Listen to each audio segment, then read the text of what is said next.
The first thing I did after being reborn before the apocalypse was spend $1 million to buy an 880-ton mining truck. Because once the radiation from the mechanical universe covers the globe, every vehicle under a person's name will become their exoskeleton mech. And the bigger, heavier, and tougher the vehicle is, the stronger the transformed mech will be. But in my previous life, I was so broke the only thing in my name was a shared bike I hadn't even returned. In the end, a passing mechanical beast crushed me like an ant. Now, there are only 7 days left before the apocalypse. I have to build an invincible steel behemoth of a mech within those 7 days. So I immediately pulled out my phone and started cashing out everything I could. At last, after a whole night of work, there was already a cold, hard $5 million sitting in my account. The next day, I went to a heavy machinery trading district. I spent $4 million to buy this 880-ton mining truck. After all, even the mechanical beast from my previous life weighed only 500 tons. But this shell alone was still nowhere near enough. I drove this steel beast to a black market mod shop to add a ram and weld on steel protective mesh.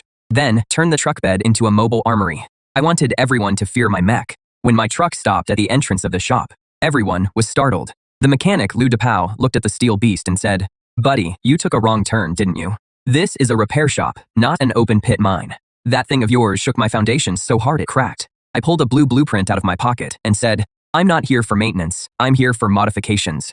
Here is $500,000 for labor. Materials cost extra." At that, Lou DePau's breathing instantly grew heavy. Just then, a harsh roar of an engine rang out. Then, a red Porsche pulled up in front of everyone. The person who got out was the rich heir Zhang Xiao. In my previous life, his sports car mutated into an agility-type mech. He stole the only food I had. He even kicked me into a pile of machinery and left me there to fend for myself. Anytime he had nothing better to do, he'd mock me for being a loser who rode shared bikes. The moment he got out, Zhang Xiao spotted me standing off to the side.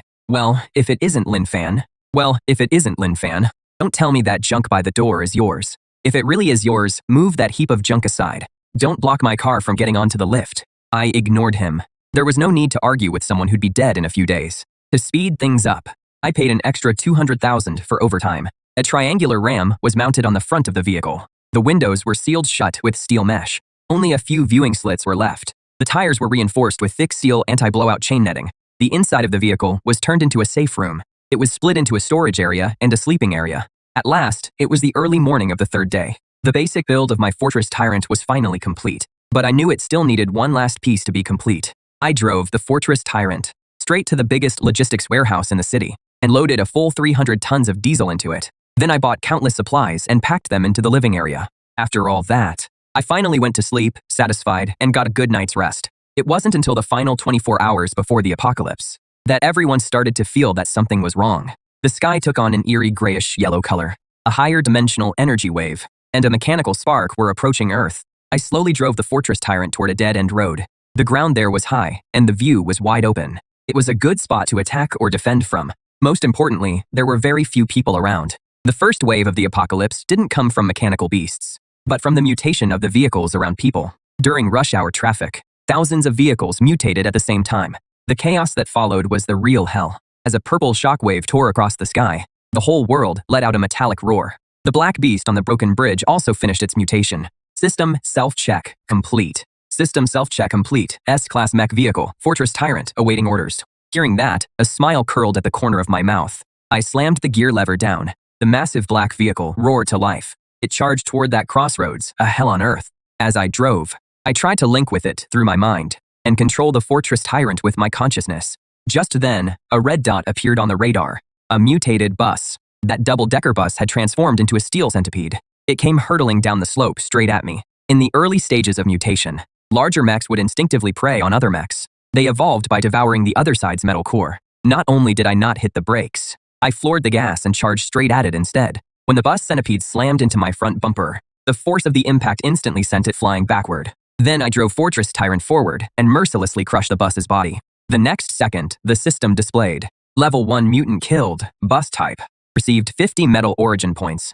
I muttered under my breath. Way too weak. I should go check on my old friend. Using my mind, I directed Fortress Tyrant toward downtown. There was an old friends gathering there. At the intersection stood a humanoid mech about 4 meters tall. It was Zhang Xiao, the one who'd been driving the supercar earlier. The defining trait of supercar-type mechs is that they can develop a complete humanoid form in the early days of the apocalypse. Zhang Xiao's arrogant voice boomed across the intersection through his mech speakers. This is power. At that moment, Zhang Xiao's vanity had swelled to its peak. Just then, A massive dark shape appeared in the distance. He stared at the enormous shadow in shock. That is that poor guy's car. No way, that huge hunk of metal. Can't possibly move. Jealousy and fear instantly drowned out his reason.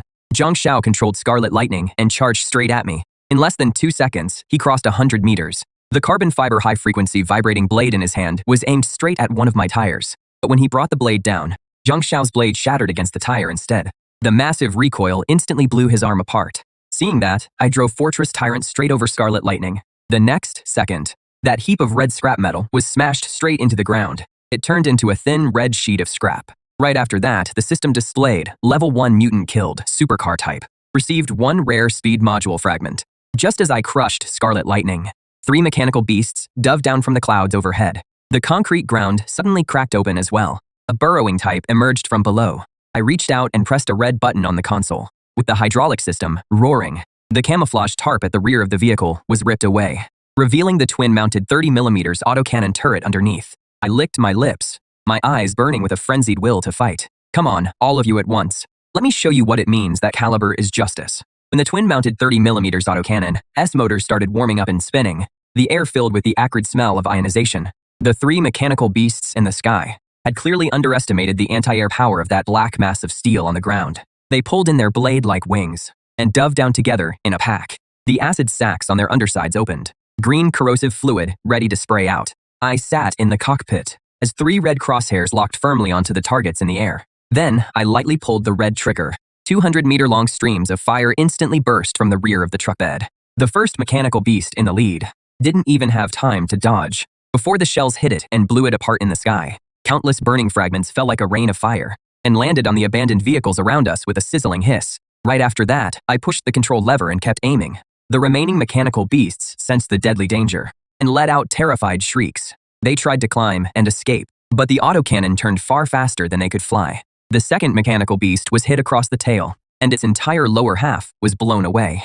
Thrown off balance, it was like a kite with a snapped string, spinning as it crashed into the glass curtain wall of an office building. The third mechanical beast had just opened the acid sac on its belly to attack, when a barrage of shells set it off midair, along with the acid. I took a deep breath of the sharp gunpowder smoke. Is there no stronger enemy that can let me taste even a hint of defeat? As soon as I finished speaking, a loud blast suddenly came from beneath my vehicle. The 880-ton vehicle swayed slightly. The asphalt on the ground bulged like waves, as a mutated heavy excavator burst out of the ground from the side. Its giant steel jaws lunged at the Fortress's left rear wheel. Its sharp teeth jammed into the gaps in the track armor, keeping me from moving forward even an inch. But the excavator had overlooked the difference in weight. Even as it frantically pulled back its hydraulic arm to pry the Fortress loose, the Fortress Tyrant didn't budge an inch. Sitting inside the vehicle, I sneered as I worked the controls. Let me show you what real industrial-grade crushing looks like. Then the reverse engine roared at full power. The Fortress Tyrant's massive wheels began turning backward. The excavator clamped onto the tire was forced down into the ground. In just 5 seconds, it was crushed and pressed into the earth. Right after that, the system notification sounded. Killed a level 1 mutant, bus type. Obtained 50 metal origin points. I sat in the vehicle and shook my head. Still, too boring. The only thing in this world that can shake me is something even heavier. But there isn't anything like that yet. It is hard for me to know defeat. The battle was over. The intersection fell deathly silent. The low-level mutant vehicles that had been darting all over the streets just moments ago were now all crouched on the ground, trembling. I didn't go after those small fry. Instead, I looked toward the wreckage of the mechanical beasts I destroyed. In the apocalypse, killing isn't the goal.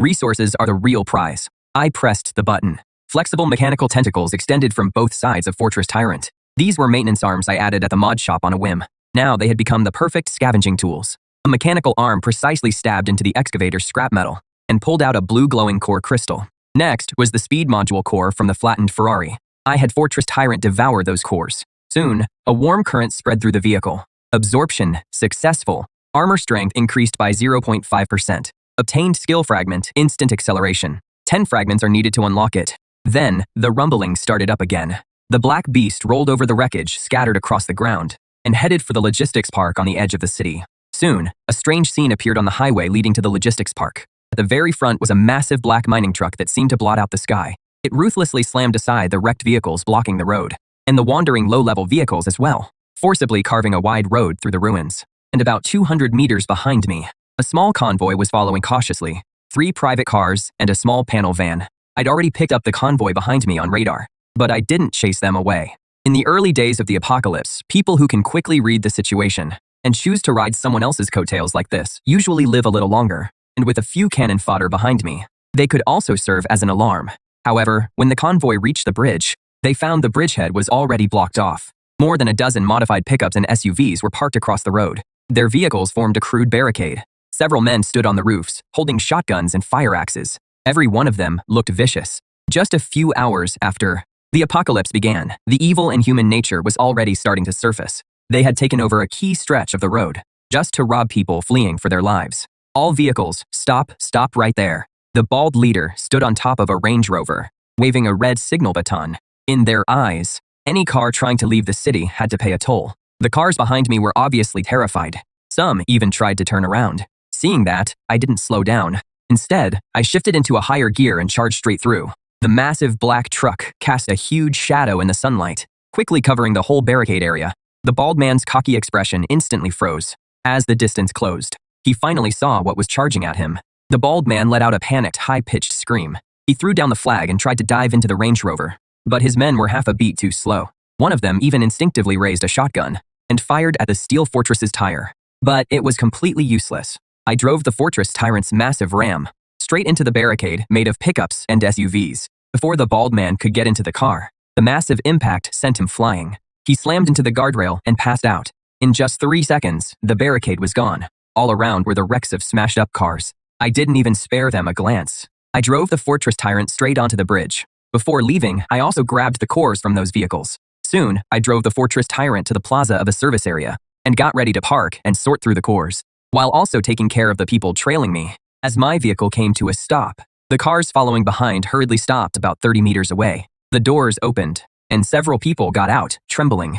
A middle-aged man in a suit held up a pack of cigarettes. A young couple leaned on each other for support, and a young woman in work clothes tightly gripped a wrench. They exchanged glances, then worked up the courage to walk toward the mining truck towering there like a temple. I pushed open the cab door and looked down at them from above. I idly toyed with a modified nail gun in my hand and said coldly, "You've been following me the whole way. Pay up for the gas." Of course, that was a joke. But in that kind of situation, it sounded like a royal decree. The middle-aged man hurried over, his voice shaking as he shouted, "Sir, thank you. Thank you for clearing the way just now. We mean no harm. We have water and food in the car. You can have it all. We just ask that you let us keep following you." Hearing that, a mocking smile curled at my lips. "Follow me. Can you even keep up?"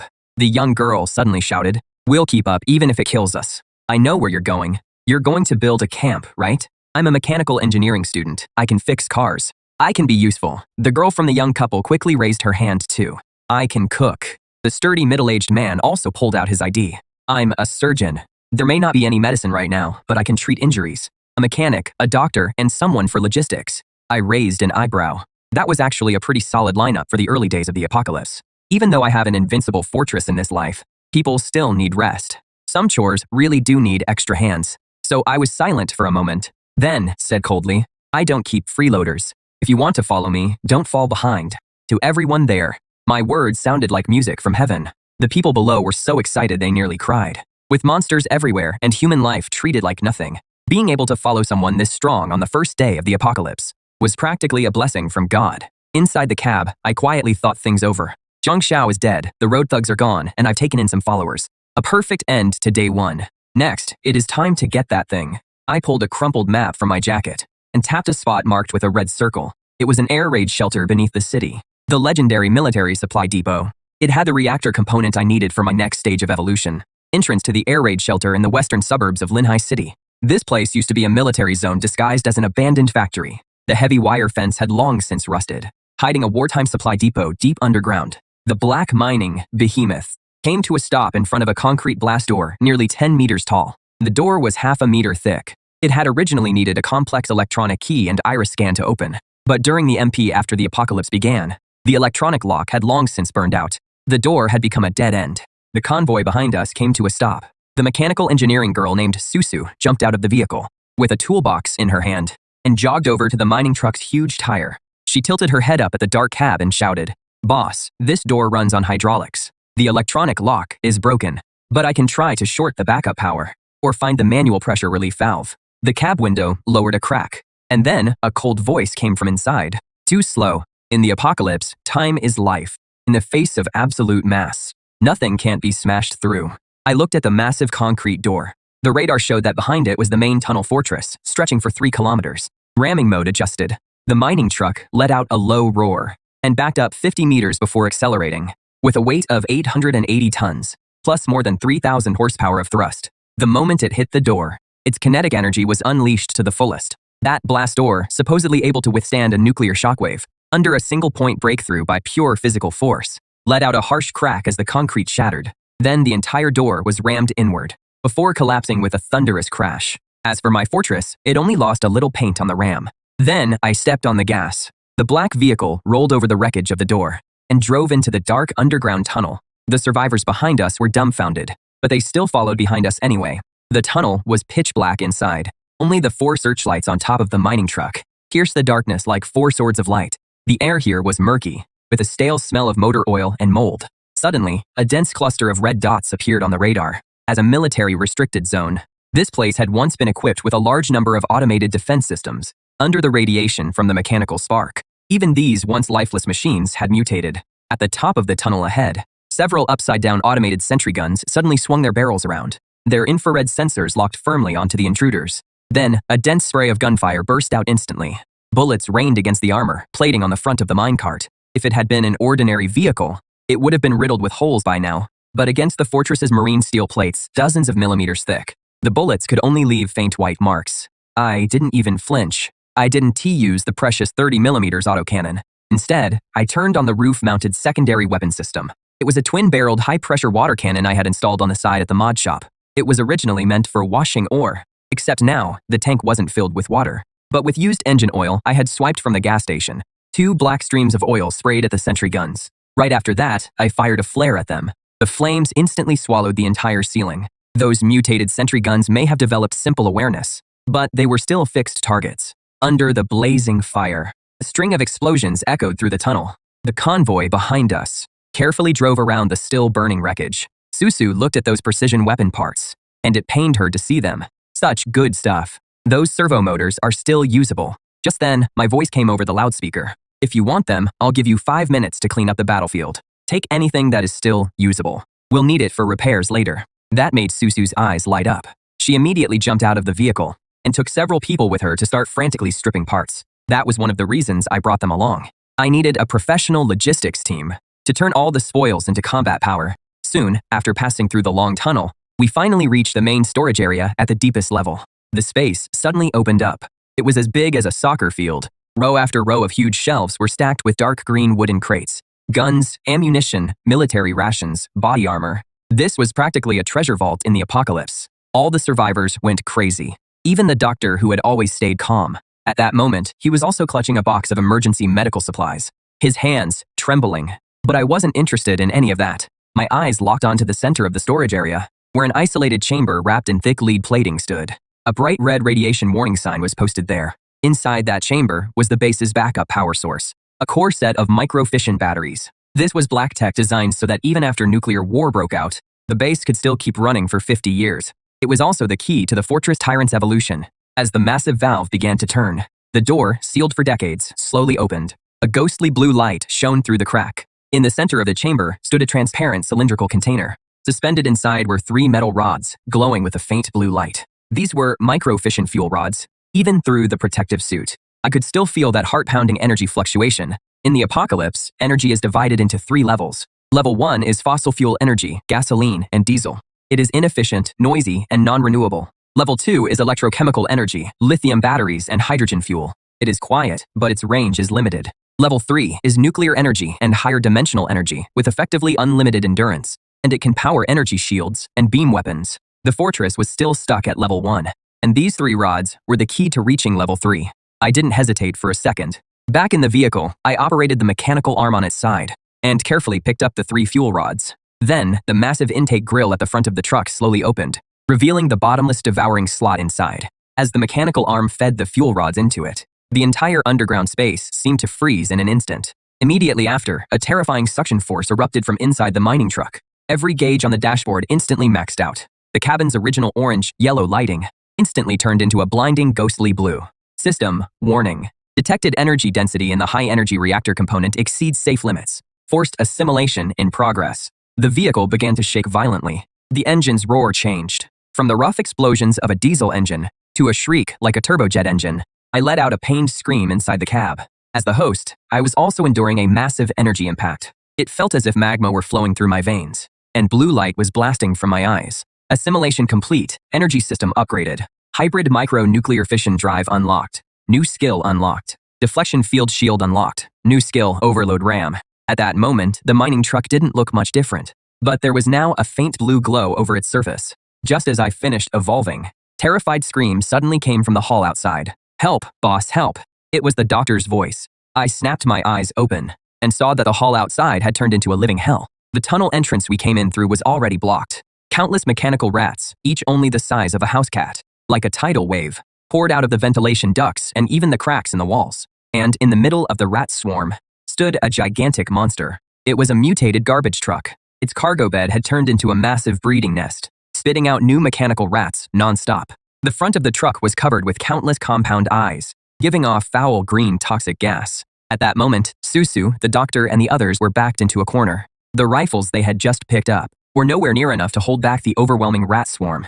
Several mechanical rats had already leaped onto Susu. Their razor-sharp gears were about to slice open her throat. "You're asking to die." My voice turned ice cold. "Perfect. I'll use you to test my new equipment. Fortress, activate the deflection field." A semi-transparent blue light screen instantly burst outward from the mining truck in all directions. As the light screen swept past, the mechanical rats were like flies hitting an electric swatter. Their internal circuit boards were burned out on the spot, and blue smoke rose from their bodies. They crackled as they fell to the ground and turned into piles of scrap metal. A huge section of the menacing rat nest was instantly wiped out. The rats on Susu also stiffened and dropped off her. After narrowly surviving, she collapsed to the floor. She stared blankly at the giant truck radiating a holy blue light. I paid no attention to everyone's shock and locked onto the Rat King.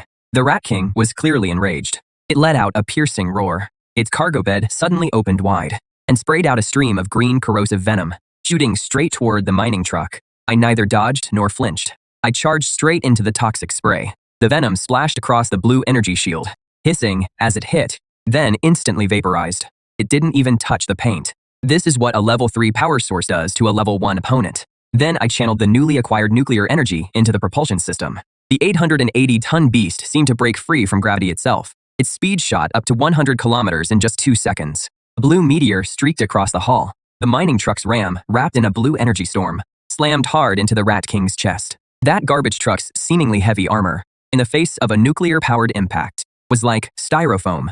The entire vehicle was ripped through and torn apart in an instant. Before the Rat King could even scream, it was drowned out by the massive explosion. Its core was shattered on impact. Trash and parts flew everywhere. System notification. Level 3 mutant killed, scavenger type. Biodegradation module acquired. The hall fell silent, driving the fortress that now seemed almost godlike. I slowly came to a stop in front of Susu and the others. The blue glow gradually faded, and it turned back into that cold black mining truck. The window rolled down. I looked at the group, now completely stunned, and said flatly, "Pack up the supplies. Don't waste time. Next stop, we're going hunting for something big." When that black beast, tempered by nuclear energy, drove out of the air raid shelter again, the outside world was already at dusk. The blood-red setting sun spilled over the ruins, casting an ominous golden glow over the entire city of Linhai. Susu, following behind, swallowed hard. She stared at the mining truck ahead in fascination. Its once matte body now shimmered with a ghostly blue glow through the seams. The engine sounded different now. It was no longer the rough clatter of diesel combustion, but something more like a jet engine, a high, refined turbine whine. That sound sent a tingling sense of pressure up your spine. I stopped the truck and turned on the rear spotlight. All the survivors slammed on their brakes at once. They all jumped out nervously, one after another, waiting for my instructions. I pushed open the heavy armored door and jumped down. My movements felt much lighter now. Clearly, the mech's evolution had also strengthened its host. I glanced over this shabby convoy. One box truck loaded with munitions, and 3 private cars packed with food and water. If they ran into a zombie horde, they wouldn't last even a minute. So I pointed at the massive tow hook on the back of the mining truck. It was a heavy-duty hook used to tow ore trailers. Susu, there are several steel cables in the truck bed for securing tanks. Hook all your vehicles together and attach them behind my truck. Susu froze when she heard that. What if we hit a sharp turn? I cut her off coldly. My truck is 10 meters wide. Anywhere I drive becomes open ground. There won't be any turns. It was an extremely overbearing tactic. using the 880-ton nuclear-powered mining truck as the lead vehicle, with all the smaller cars being dragged behind it. That way, the smaller cars wouldn't have to smash through roadblocks on their own. Even if their engines stalled, the mining truck could still drag them along by sheer force, and it would also create a tight defensive formation. 10 minutes later, a strange convoy had taken shape. Like a long steel serpent, it headed toward the Linhai City Ring Expressway. This used to be a major traffic artery, but now tens of thousands of abandoned vehicles clogged the road. There was no end in sight. An ordinary person would have despaired at the sight, but I simply switched into low-speed cruise mode. The massive ram on the front was like a red-hot knife, mercilessly shoving aside the cars blocking the way, the survivors being towed behind. Watched the wreckage on both sides race past outside their windows, their hearts filled with shock. They didn't have to do anything. As long as they followed that godlike figure up front, he would carve out a path to survival for them. So this is what it feels like to have someone powerful carrying you. The doctor wiped the cold sweat from his forehead and hugged the first aid kit in his arms even tighter. But what he didn't know was that all this commotion was drawing hunters down from above the clouds. I sat in the driver's seat. On the holographic radar in front of me, a dense mass of red dots suddenly appeared. They weren't on the ground, they were diving down from the sky. In the apocalypse, if you make too much noise on the ground, you'll attract the scavengers of the sky. Through the panoramic sunroof, I saw a mass of black clouds rushing toward us. It was a swarm of mutated gargoyle drones. They were monsters created by the fusion of civilian camera drones and mutated birds of prey. Their propellers had turned into sharp, bony rotors. Their cameras had become red compound eyes. Microbombs or sharp grappling hooks hung beneath their bodies. There were at least 500 of them. Their piercing buzz drowned out the engine's roar. The next second, the black cloud was right overhead. Countless microbombs rained down like hail. Though each one wasn't very powerful, their sheer numbers were enough to flip an ordinary vehicle. A private car behind us had its windshield shattered instantly. The driver let out a scream. Whether he lived or died was unknown. My fingers flew across the control panel. Nuclear shield, full power coverage. At once, that familiar blue barrier rose again. But this time, with the reactor now operational, the shield's range had expanded. A massive hemispherical dome covered the smaller convoy behind us as well. The bombs struck the energy shield and burst into waves of blue ripples, but they couldn't damage it in the slightest. Now, it is my turn. I let out a cold laugh. Auto defense system, lock onto targets. All airborne units, fire at will. The camouflage tarp at the rear of the truck bed slid away again. The twin-mounted 30mm autocannon turret raised its head. The diving drone, Swarm, slammed into what seemed like a wall of fire. Countless burning fragments rained down onto the blue shield. Susu in the convoy quietly lifted her head. She took one look and was instantly stunned by the scene before her. That black mining truck was like a towering fortress, standing firm at the center of destruction, unleashing its firepower at the heavens and the earth. Susu's fingers gripped the window frame tightly. As a mechanic, what she saw was more than just slaughter. It was the ultimate beauty of energy in motion. After failing to break through for so long, the drone swarm finally spread out. Deep in the clouds, a massive shadow slowly descended. It was a Lord-class Ironwing Griffin. It was a monster formed by fusing an armed helicopter with an eagle. Its wingspan was over 20 meters, and its rotors had turned into enormous wings. Real aircraft cannons and rocket launchers were mounted beneath its nose. It landed on the gantry above the elevated highway ahead. Its huge claws dug deep into the concrete crossbeam. Those red glowing electronic eyes were locked onto my mining truck. Without a word, the Griffin Lord fired 2 rockets straight at us. They slammed into the shield. The blue barrier shook violently. Alarms instantly blared. Interesting. Finally, something that can break through my defenses. I didn't panic at all. I jerked the steering wheel hard, using the downhill momentum to speed straight toward the gantry. The Griffin Lord was just about to fire a second volley of rockets when I pressed that red button. A high-pressure stream of fuel mixed with nuclear radiation, like a blue fire dragon, sprayed directly onto the Griffin Lord. Right after that, an incendiary round finished it off. The Griffin Lord instantly turned into a massive fireball. The already flammable aviation fuel ignited, and with the intense heat of nuclear energy, its metal feathers began to melt. Its massive body lost its balance, and, like a meteor, crashed hard onto the highway. It landed right in front of the mining truck. I showed no mercy. I drove the Fortress Tyrant straight over its body. Even the armor of an armed helicopter was flattened under hundreds of tons of pressure. The battle was over. The skies within a 5-kilometer radius were cleared out. Not a single bird dared fly over this area again. Finally, at midnight, we arrived at our destination, Linhai International Convention and Exhibition Center. The land here is wide open. There are sturdy walls all around it, and the main building is a huge steel exhibition hall. It is perfect for turning into a fortress. Most importantly, The underground parking garage here is enormous. It is big enough to fit this massive mining truck. I parked the truck in the middle of the convention center plaza. The smaller vehicles behind me also came to a stop. Everyone opened their doors and climbed out on shaky legs. They looked at the mining truck, still completely unharmed, and in their eyes, besides awe, nothing else remained. I jumped down from the truck with a can of beer in my hand. We're camping here tonight. Susu, take some people and check the backup generators. If any of them are broken, fix them. Doctor, go gather the medical supplies inside the hall. Everyone else, form the vehicles into a circle and set up a perimeter. After everyone got to work, I climbed up onto the top of the mining truck alone.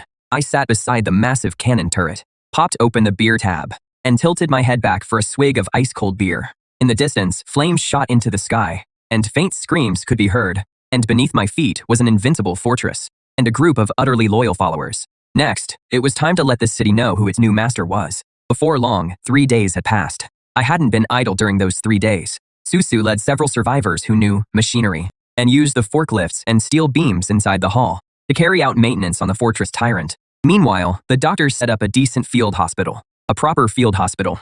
The whole team went from being jumpy and on edge to becoming a finely tuned machine. But that calm was shattered on the morning of the 4th day. The small stones on the ground began to bounce in a steady rhythm. Ripples spread across the water in the cup. I snapped my eyes open and immediately caught the roar of a large group of diesel engines in the distance. A huge cloud of yellow dust rose at the horizon. A massive, suffocating convoy was closing in on the convention center. They weren't zombie vehicles, but war machines modified by human hands. It was a fleet made up entirely of heavy-duty pickups and modified off-road vehicles. There were even a few cash transport trucks welded over with steel plates. They were painted with blood-red skull emblems. Every vehicle had either a heavy machine gun or a homemade rocket launcher mounted on top. And at the very center of the convoy, surrounded by the others, was a massive beast. It was a land cruiser. It had been converted from an extra-long, heavy flatbed trailer. It not only had a 3-story command tower built on it, it was also fitted with a huge crane arm. I recognized them. That was the Bloodskull Legion from my previous life. They were the biggest raider force in Linhai City. It was said their leader, Butcher, specialized in hunting mutated vehicles, taking their cores and stealing their fuel. Soon, Susu's voice came trembling over the radio. Boss, they've blocked the main gate. Then, from that land cruiser, a huge loudspeaker let out a harsh, piercing sound. Listen up, everyone inside. I'm the deputy commander of the Bloodskull Legion. Hand over that vehicle and the energy core inside it. I can spare your lives. These dozens of armed vehicles from the Bloodskull Legion were enough to overrun any small shelter. The convention center fell completely silent. Everyone's eyes turned toward the center of the plaza, to that sunken black beast of a vehicle. Sitting in the cab, I smiled. The energy core, that was my heart. You want my life. Then I'll have to take yours. So I pressed the loudspeaker button. My voice was low, but the massive speaker array carried it across the entire battlefield.